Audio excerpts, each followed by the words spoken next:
Hey guys, how's it going? Welcome back to the channel, and we are back with another race review, and this time it's for the 2026 Miami Grand Prix, and boy, what a good race that was. Honestly, I cannot even wait to get into this video. There's so much to talk about, and it was an amazing race. I'm sure all of you loved it. So let's just straight get right into this video without any delay.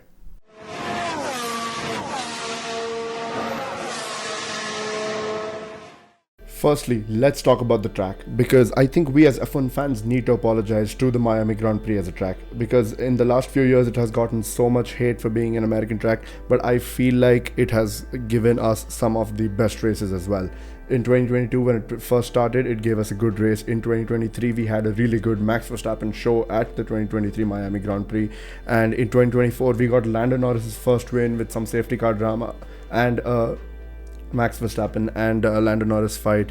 Last year it gave us a really good sprint in the rain, and this time, even after having problems with thunderstorms, it gave us such a good race filled with drama and a lot of action, and even the sprint race was amazing.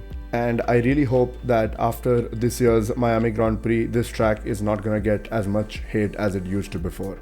Alright, let's now straight get into the race review, and I have the top 10 point scorers in front of us with us right now, and let's talk about them. Let's talk about them from the bottom. I'm going to start from P10 and go all the way up to P1, and let's talk about Williams first, because they got a double points finish, which is good. They had a decent race, but I still feel like they're lacking some pace. The only reason they are in the points in this race is probably because there was one Red Bull and one Alpine had DNF, which were in the top 10. Gasly was running in the top 10 when he DNF'd at one point, and so was Isaac Hadjar, who also DNF'd because of a crash. So if those two were still running in the race, I don't think Williams would have scored points today, but they have done a really good job. I think they held their race together. Carlos Sainz was actually a little unhappy with some of Max Verstappen's move when he was trying to claw back some of the positions, but I think they had a pretty solid race that way, and they scored 3 points in yesterday's race, finishing in 9th and 10th. Coming up to Franco Colapinto. Now there is a slight change. They have F1 page has not released any new post for the new points, so Charles Leclerc got a 20-second penalty, because of which Charles Leclerc has now dropped to P8, and which moves Lewis Hamilton up to P6 and Franco Colapinto up to P7. So let's talk about Charles first. Charles had a great start. He was doing extremely well, but then suddenly he just fell off a cliff. After the safety car, he barely had any pace. He did catch up to Max Verstappen, and that spin on the final lap absolutely ruined his race. It gave him suspension damage, because of which he got that penalty as well. So unfortunate for Charles, because he was having a really good race, to be very fair, and he was on course to finish on the podium as well at one point, but unlucky for him. Coming up to P7, which is slightly different now, as right now it's Lewis Hamilton on screen, but it's actually Franco Colapinto. He drove an extremely good race, apart from the lap 1 incident, which I was a little mad about. I felt like it was Franco, trying to take his elbows out, and it was decent, but I feel like he could have avoided the crash with Lewis Hamilton, giving him the damage, because of which he lost around 15 to 20 points of downforce, I guess, for Lewis Hamilton. So apart from that incident, I think Franco drove a perfect race. He kept his race clean. He did not crash around much, or he was I feel like he was in like this no man's land between the back markers and the front runners, because of which he had a pretty quiet race, to be honest, and he finished P7 after Charles Leclerc's penalty, which is his highest finish in Formula 1. And he scores 6 points for Alpine, which is really crucial as they move up to P5 into the constructors, if I'm not wrong, which pushes Haas down as well, because they didn't score any points today. So that's really good, crucial points for Franco Colapinto. And I feel like there's something about Franco I would like to say, that he has been receiving a lot of hate since last year, especially since he replaced Jack Doohan in Alpine. And yes, last year he did not have a really good season. He barely scored. He did not score points at all. It was Gasly carrying Alpine completely. But I feel like he's shown really good pace this year. He has a good car under him. The Alpine is a fantastic car with the Mercedes power unit. It's actually working really well, and he has shown some really good racing, really good racecraft also in the Chinese Grand Prix. If you remember, he raced the Haas's really well until Ocon went and crashed into him. So I feel like he's got his mojo mojo back, which he had back in Williams in 2024. So, and he's going to do really, really well in Alpine as well throughout this year. So I would love to see more of him over there. Coming up to Lewis Hamilton, P6. Couldn't do much with the lap 1 incident with Franco Colapinto. He's losing downforce. He barely had grip. So he too, like Franco, had kind of a quiet race. He did not fight with any of the drivers much. He just was running his own race, trying to maintain pace as much as he could. So just a very, I wouldn't say underwhelming, but not the most best race out there for Lewis Hamilton. He could have done better if he had a much better car. Coming up to P5, Max Verstappen. Max and George actually, both of them were going to finish lower because Charles Leclerc was actually ahead of them until the spin happened on the last lap, and Charles Leclerc completely lost all his speed because of the suspension damage. So decent race from Max Verstappen. I feel like he could have done better, but he messed up on the start slightly. He got a little trigger happy on the throttle and he spun on the first lap, but that recovery from the spin was insane. I don't know how he recovered from that 360, and he just was completely on the track. And honestly, kudos to the rest of the drivers for not going into the back of him. He was amazing that way. So that was really, really good from Max Verstappen. And after that, he was trying to claw some positions back. He was really good. He made some audacious overtakes on the Williams and some of the other midfield drivers as well, coming from far behind, doing some maybe F1 open lobby dive bombs as well sometimes. So it was really fun watching Max Verstappen get those places back.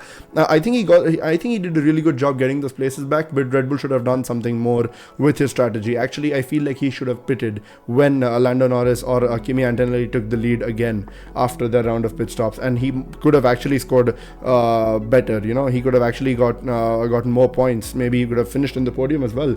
Maybe he could have bolted on a soft tire. So again, a decent race from Max Verstappen. Good recovery from him after the spin which happened there, and that's all I have to say about him. George Russell.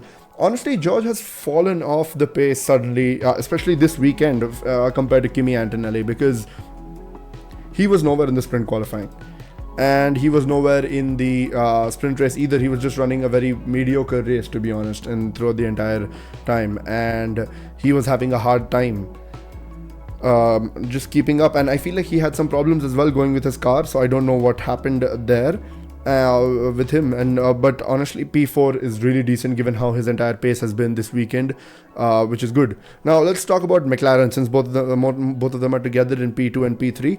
McLaren looked very average in their qualifying trim. For some reason, I don't know what was going on with them over there, but in the race trim, their car turned out to be really good, and Lando Norris demonstrated that the McLaren is working really, really well in clean air. This happened in the sprint as well. He was running first in the sprint, and in the clean air, he was actually gapping the Mercedes in second. I think so. Was it Mercedes in second? Anyways, so it was a really good race from them. Honestly, I feel like Oscar Piastri, we thought maybe he was fallen off the cliff slightly in the sprint, but in the main race, Oscar Piastri got his A game and he finished on the podium. That was fantastic. He had good pace. He had lacked the pace slightly in qualifying maybe, but I think he made it up in the race. So kudos to him. Well done, Oscar Piastri. Very good. And Kimi Antonelli making history, winning 3 races in a row from pole position. That was fantastic. What a race from Kimi.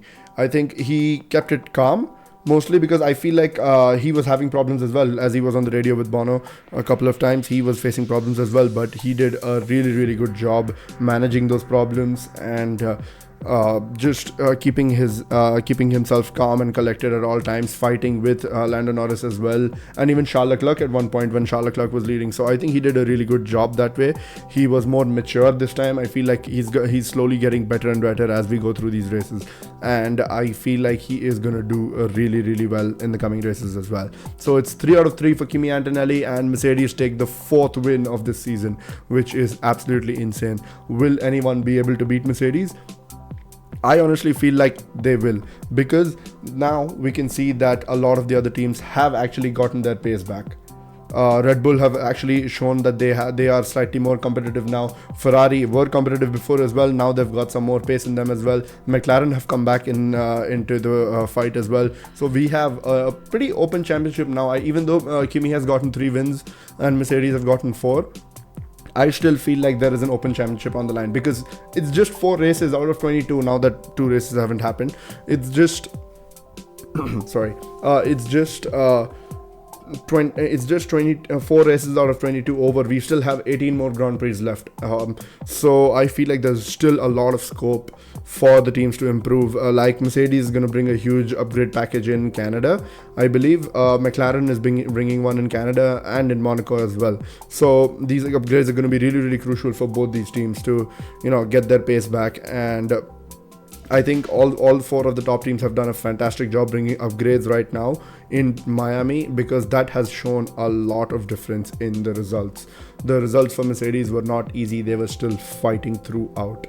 So that's a really good silver lining, if I want to put it that way, or a positive from that I take from this race. And overall, it was an amazing race. The funny thing I find is that everyone from in this list, at least as you can see right now, everyone from this list from P1 to P6, in fact even P7, had damage on their car. Oscar Piastri had some problems going on with his car, with some deployment as well. Lando Norris had problems with his deployment as well. McLarens were facing a deployment issue throughout the weekend. Kimi Antonelli had something going on with his gearbox. George Russell had a damaged front wing when he finished the race. Max Verstappen had a damaged front wing after the spin. His end plate was broken. Charles Leclerc had a broken suspension when they finished the race. And Lewis Hamilton also had a damaged car, a damaged barge board, I think, the side barge, on the left side barge board, which was damaged on Lewis Hamilton. So the top 7 were, all of them were just nursing some problem throughout the race, and it was really funny to watch, especially at the end when George, Max and Leclerc crossed the line. They were all just having some of the other problems. Leclerc had a broken suspension. He's moving slowly. George Russell's front wing is literally scraping on the surface of the track, and it was extremely funny for me. So overall, I think I would rate this race a solid 8.5 or a 9 out of 10. It is absolutely amazing. I loved how good it was, and I really hope this is how it continues for the rest of the season. And if it does, we have an absolute banger season on the line, just like 2024 when we had 7 different race winners. So I'm all for it. Alright guys, this is it for the race review. Thank you so much for watching. I hope you guys liked my opinions. If you guys have any differing opinions, I would love to hear that in the comments. Please don't forget to drop a like as well if you like these kind of videos, and don't forget to subscribe if you want to watch more, and join me on Twitch for my watch alongs as well, as we can discuss races while it's happening right there live. So I hope you guys enjoyed this. Thank you so much for watching, and I'll see you next time.